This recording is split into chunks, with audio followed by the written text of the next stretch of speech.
En prélude de la relance des activités dans les centres de recherche en sciences naturelles de l'UIRO, CRSN, les mouvements révolutionnaires Alliance Fleuve Congo, FCM 23, a visité ce vendredi 23 janvier les sites et rassure les chercheurs et les riverains de la sécurité. Sous la direction du secrétaire permanent du mouvement Benjamin Bonimpa, une visite guidée a été conduite par le gouverneur de province Patrick Boussouangouin Chombo. Accompagné de l'inspecteur général pour la bonne gouvernance Rigobert Amanika Bachababou, du chef du département des mobilisations, de l'implantation du mouvement et de la formation idéologique Désiré Roukomera, de celui de la communication Laurence Kanyuka et d'autres hauts cadres politico-militaires du mouvement, la délégation a eu le temps de visiter les singes, les chimpanzés, la bibliothèque et les différents appartements du centre. Note de satisfaction du mouvement révolutionnaire qui prône le bien-être de la population, mais aussi qui lutte pour la bonne relation entre les riverains du parc de Virunga au nord Kivu, celui de Kaouzi-Biega au sud Kivu et les centres de recherche en sciences naturelles de l'UIRO CRSN. Nous avons un plan pour renforcer et encourager les chercheurs qui travaillent dans l'espace libéré. Nous voulions valoriser les universitaires, les chercheurs, afin qu'ils puissent nous produire un travail et qu'ils puissent soutenir le projet de développement. Et ici, on a vu toutes sortes de projets dans l'agriculture, dans l'élevage et même aussi dans la multiplication de semences améliorées. Et par surcroît, protéger la biodiversité dans le parc.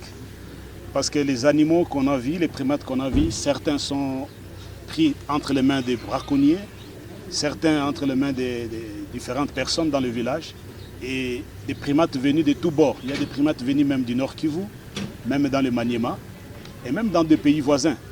Et on a voulu que toutes ces espèces qui étaient en voie de distinction puissent être sauvegardées et afin de les remettre dans leur milieu naturel. C'est pourquoi nous avons voulu soutenir l'activité de ces chercheurs, leur dire que nous sommes ensemble et devenir les moteurs de changement et de développement de toute la République démocratique du Congo. Le chef de l'exécutif, Benjamin Bonimpa, confirme que son mouvement, l'AFCM 23, fait la promotion de l'environnement sur toute l'étendue des zones libérées. Cette relance contribuera au développement local et à l'amélioration de l'économie du milieu par le tourisme, car ce centre s'occupe aussi de la recherche des autres domaines d'études naturelles, tels que l'agriculture dans toute sa diversité. Nous venons de faire une visite scientifique où nous avons été impressionnés, favorablement impressionnés par cette volonté de nos compatriotes à préserver la nature et la biodiversité. Nous avons visité les centres de l'UIRO où nous avons beaucoup d'espèces de primates, les babouins, les chimpanzés et nos compatriotes travaillent malgré les conditions difficiles, mais ils se sont donné la volonté de bien protéger et sauvegarder cette biodiversité. Les infrastructures de base existantes dans les sites, notamment des bureaux, maisons d'habitation, universités de cinquantenaires, des piscines, complexes sportifs, où il y a un terrain de football, de basketball et de volleyball nécessitent seulement une réhabilitation. Le chef de la délégation, Benjamin Bonimpa, appelle les enfants égarés qui sont encore dans la brousse d'y quitter pour venir construire l'UIRO. Il n'y aura pas de développement là où il y a de l'insécurité. Il n'y a pas 2 semaines, avant notre visite, on avait déjà entendu les cris de détresse de la population de l'UIRO et des milieux environnants. Nous avions déjà déployé notre police, nous avions déployé l'armée et ils sont à pied d'œuvre pour arriver à endiguer cette insécurité. Mais à travers ce canal ici, je voulais passer un message solennel à nos compatriotes, nos frères Wazalendo, de ne pas faire souffrir les populations civiles, de ne pas faire subir la souffrance à nos populations locales, à nos vieillards, à nos vieilles mamans, aux pauvres agriculteurs.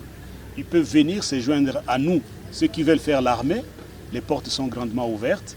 Mais ceux qui veulent regagner la vie civile, on va les accueillir, les mettre dans les centres de psychothérapie pour qu'on puisse enlever cet esprit qui était ancré en eux et de les remettre comme des citoyens dignes et loyaux afin de vivre dans la société avec les autres, à travers l'apprentissage et le métier pour qu'ils puissent reprendre la vie sociale comme tous les autres. Cette visite est intervenue après plusieurs autres effectuées par le gouverneur de province Patrick Boussou-Bangui Chombo et les membres de son cabinet qui y ont fait même un salon spécial le samedi 17 janvier 2026. Créé avant l'indépendance, le centre du CRSN Luiro est situé près de Katana à une quarantaine de kilomètres de la ville de Bukavu dans le territoire de Kabaré sur la RND axe Bukavu-Goma.